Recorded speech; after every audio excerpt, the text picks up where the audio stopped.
I'm Joey Suarez, and I'm from San Antonio, Texas. In Miami, Florida, when I was about 8 years old, I was in first grade, and I was in Miss Baker's class. And we just had the DARE program come into our school, which were obviously like middle school and high schoolers who were introducing things like drug abuse and all these subjects that were really important, including sexual abuse. At the end of the DARE program, this was the last subject they actually said, because it was relevant to what they were about to pass out, which was an envelope. And the envelope was addressed to each and every one of us by address, and it was addressed to our parents. After we got these letters, and I knew I didn't want to open it, I took it with me to find my brother. And when I found my brother, some kid walked up to us, and he asked us with the letter in hand, obviously out of the envelope, "Is this your dad?" And before I had a chance to see what he was talking about, my brother grabbed me and pulled me away, and we went home. I got alone into my room. I grabbed the letter, I open it, and as I read it, it's titled, sex offenders list. And I'm going through these pages of people.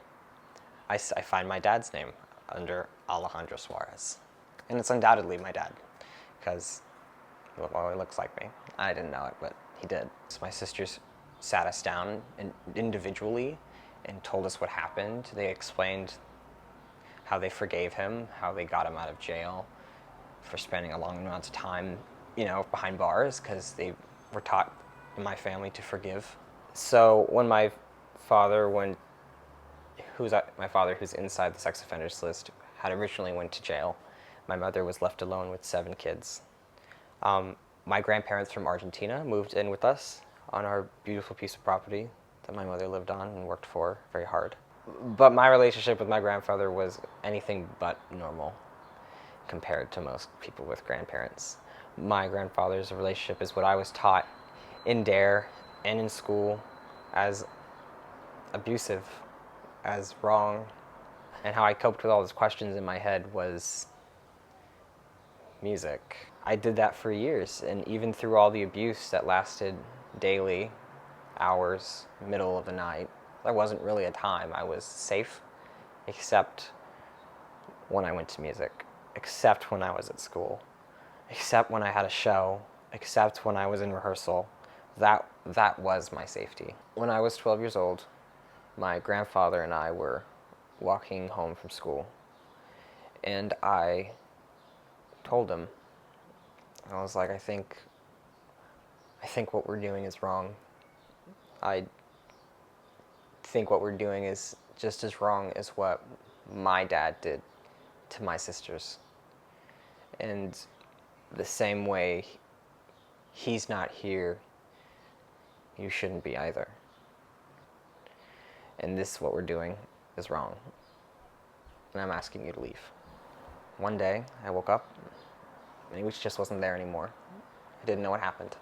And for the first time in my life, my home was my sanctuary. And I, for the year and a half it lasted, figured out who I was.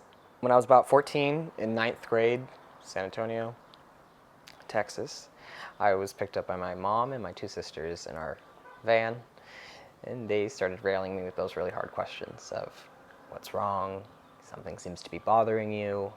And I was silent. I wasn't willing to confess. They took me home, sat me in our office, brought in my 5 brothers, sat them all beside me. My sisters left the room, and my mom sat down, turned on the computer, and said, "This is pornography."